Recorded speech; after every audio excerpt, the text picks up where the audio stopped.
Hello everyone, today we're going to discuss factoring for freight brokers.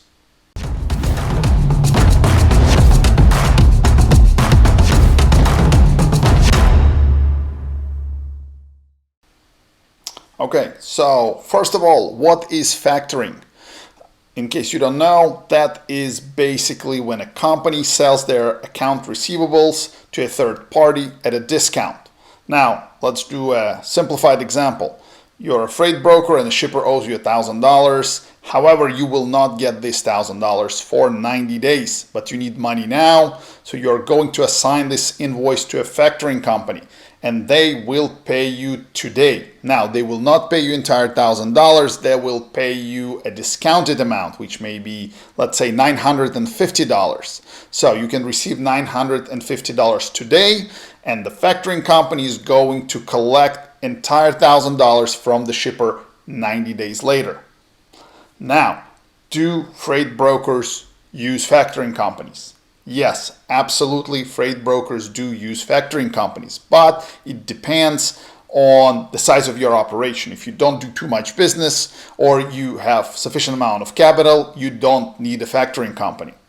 However, if you are doing a lot of business and you don't have enough capital, you may be running into a problem which is called a cash flow gap. That's basically when you are owed certain amount of money, but you will get it 60 to 90 days from now, and you have to be paying transportation companies within 30 days. So you really have to use your own capital in order to pay transportation companies, but you will not actually collect your fees until later.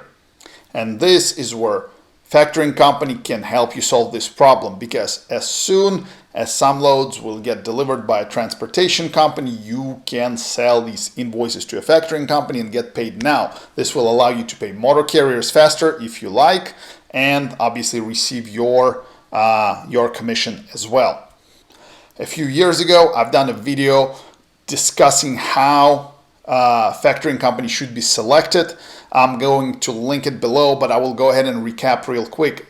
4 most important factors you need to look for before you sign up with a factoring company. Number 1 is rate, and that's the factor that everyone is looking for. They want to know how much factoring company is going to charge them for factoring the loads, and everyone is trying to get the lowest rate possible. Now, that is great, if you get the low rate, because that's obviously, this is the more money you save, the more money will end up in your pocket. However, it's not the only factor you need to consider. Another factor that is very important is reserve. Okay, factoring companies require to keep some of your funds in reserve, just in case something goes wrong, and you will not get or they will not get paid for the transaction, or there's some other issues. They want to build up certain amount in the reserve so they can tap into that if they need to. And for example, a low rate of, let's say, 2% with a 10% reserve is already not as much attractive, because you will be only receiving 88% of your money, and 12% will be, well, technically 10% will be tied up somewhere in the reserve. Yes, you will eventually receive it, but it's the money that you cannot access right away. So again, your goal is not just to get the smallest possible percentage, but also lowest possible reserve requirement. And if possible, try to find a factoring companies that doesn't have a reserve requirement. That's ideal, because then you just pay a percentage for factoring and you're keeping the rest of the money. Factor number 3 is recourse or non-recourse. Again, in simple words, recourse means that if factoring company doesn't get paid by the shipper for whatever reason, they will come to you and tell you, sorry, Mr. Broker, we did not get the money from the shipper, you have to pay us back. This is not very good. That is why there are other options, and not everyone offers them, but there are again factoring companies that offer a non-recourse option. That means that even if they don't collect money from the shipper, that is not your problem, that is their problem, but they will charge you a higher rate for that. Recourse factoring will always have a lower rate than a non-recourse factoring, because that's going to have higher rate. I personally would choose non-recourse even with the higher rate, but that's my preference because I want factoring company to carry all the financial risks.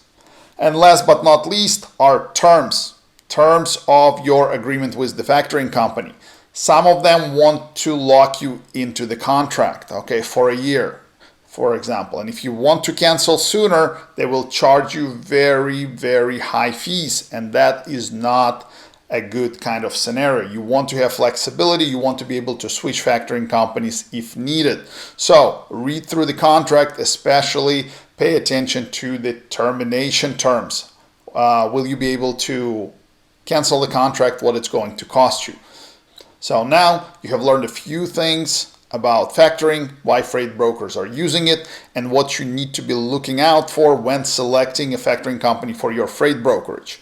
And with all that being said, we are going to wrap up this video, and I will see you next time.